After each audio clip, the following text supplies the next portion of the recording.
The afternoon sun cast long, familiar shadows across the cheerful land of Blue's Clues.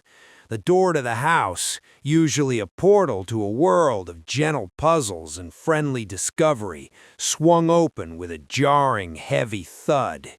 It was Steve, but a Steve none of the residents had ever seen.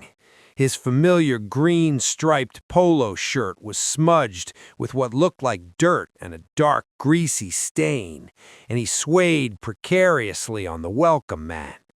In his right hand, a half-empty bottle of Jack Daniel's whiskey was clutched tightly, while a lit cigar smoldered in his left, releasing a thick, acrid plume into the usually sweet, crayon-scented air. Blue, who had been happily wagging her tail by the window, froze. Her bright blue fur seemed to bristle as her nose twitched, processing the unfamiliar and aggressive scent of whiskey and tobacco that now overpowered Steve's usual smell of markers and felt. From the kitchen counter, Mr. Salt and Mrs. Pepper paused in their eternal task of standing by the stove. Mr. Salt's salt shaker head tilted in profound concern, a few granules shaken loose from his worry. Mrs. Pepper gasped, a tiny puff of pepper dust escaping her, and she instinctively drew closer to her husband. Even side table, a piece of furniture not known for emotional displays, seemed to shrink, his polished wood surface reflecting the grim, disheveled figure in the doorway. Steve lurched forward, ignoring the silent, staring inhabitants. He staggered past the mailbox, who was just returning from his afternoon post. The mailbox's slot, usually open in a cheerful, expectant grin, clamped shut in a tight line of disapproval. Steve bumped into him, muttering something unintelligible before making his unsteady way to the center of the room. He collapsed heavily into the familiar, comfortable embrace of the thinking chair, which groaned under the unexpected weight and the assault of new, harsh smells.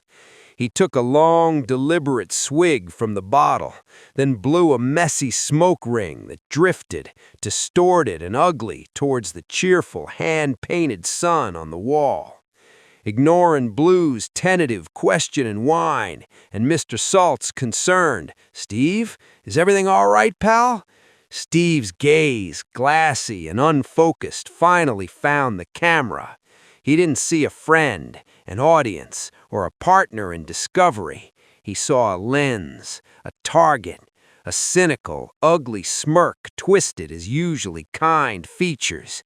He leaned forward, the cigar threatening to drop ash on the worn cushion. "Oh, hey there," he slurred, his voice a gravelly parody of its usual gentle cadence. "You're still here, aren't you? Sitting there, staring at your screen, waiting for the next big clue." He took another pull from the bottle, wiping his mouth with the back of his hand. "You want to know the big secret? The one thing they don't put in the mail or draw in the notebook?" He gestured around the room with the cigar, a contemptuous sweep that took in the frozen, horrified forms of his friends. "This place, it's a prison, a pastel-colored, sing-songy nightmare.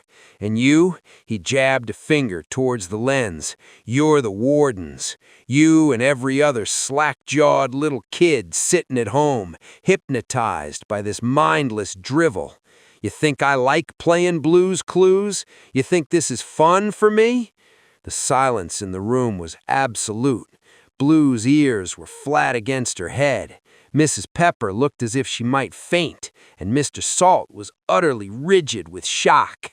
Side Table seemed to be trying to make himself as small and unnoticeable as possible. Steve continued, his voice dripping with a venom they'd never heard. "It's an insult, day after day, pointing at a fucking paw print. Oh, look, a clue. Who came up with this garbage? It's for brain-dead imbeciles. It's for tiny parasitic creatures who sap the will to live from anyone forced to entertain them. I have zero respect for any of you. You're all just meat sacks with eyeballs, consuming this pablum because your parents need a 22-minute break from your incessant demands.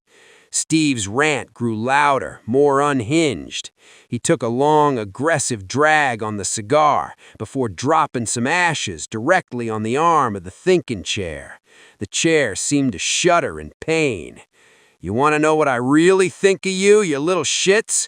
You're the reason my life is a hollow, meaningless loop of finding Blue's stupid bone or a ball. You sit there, all smug and quiet, thinking you're so smart for figuring it out.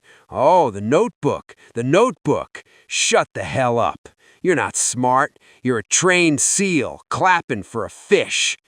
Blue let out a soft, sad whimper and slowly walked out of the room, her tail tucked between her legs. Steve didn't even notice. This whiskey, this is the only clue that matters, the clue that leads to the feeling of not wanting to claw my own eyes out.